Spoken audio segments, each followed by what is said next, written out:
A slice of pizza is more than just a snack. When done right, it's a genuine slice of life and well worth the effort to track down the very best. Our chef, Bobby Flay, is our guide.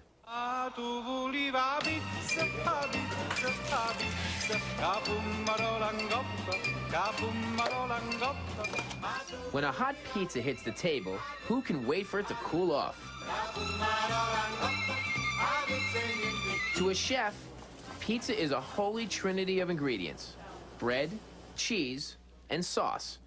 In the right hands, it's nothing less than a sublime creation. The only pizza I eat with a knife and a fork. It's a meal. But let's face facts. Most of us don't savor pizza. We inhale it. The pizza industry claims Americans wolf down some 350 slices per second. That's 100 acres of pizza per day.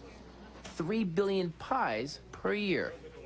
One of the great things about eating pizza in New York is you can order it and you can walk with it. Absolutely. So let's go. It's one of the great walking lunches. Exactly. It is.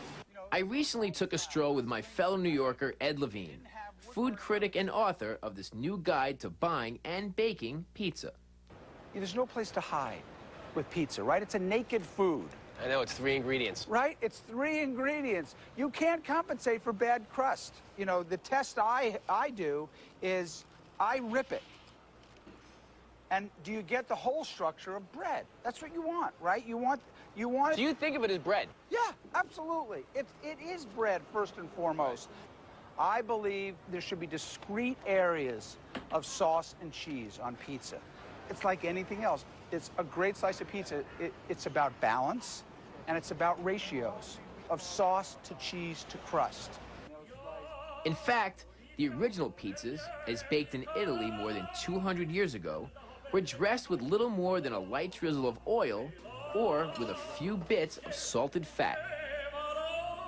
The Italian-American style that we're familiar with today got its start exactly 100 years ago. That's when grocery store owner Gennaro Lombardi received the first license ever to run a pizzeria in New York City. Lombardi was a good businessman and good to his paisans.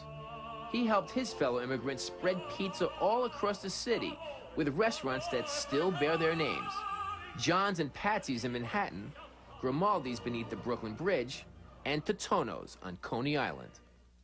All right, Lawrence, so for 81 years, same store, same oven? Same oven, same store, same equipment, Same pizza? Same pizza.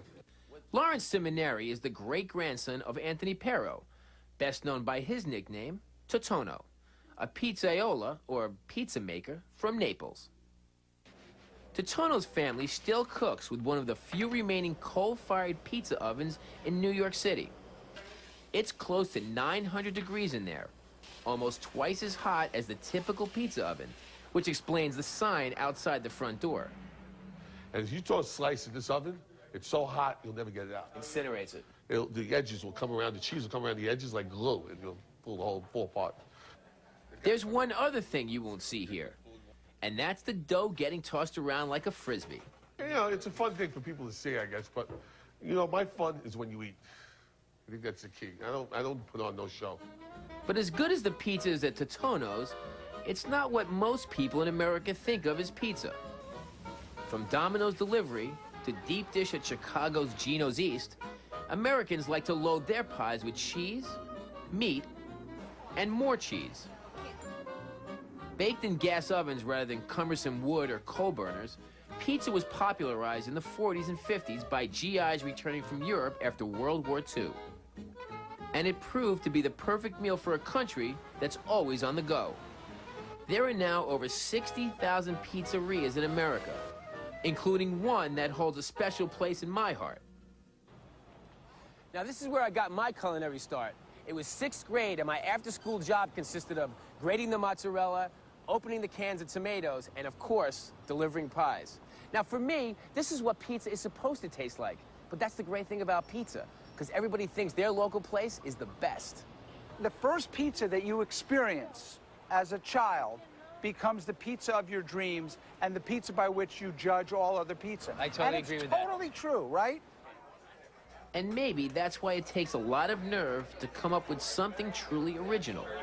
My friend Wolfgang Puck did just that back in the 1980s when he started selling pizzas topped with goat cheese, smoked salmon, and even Peking duck. And a few years ago, another pal of mine, Ciro Verdi, created what I think is the greatest thing since sliced bread. I slice it open like an English muffin, and then I put a robiola cheese, this right here, and I spread it like a bagel or a muffin.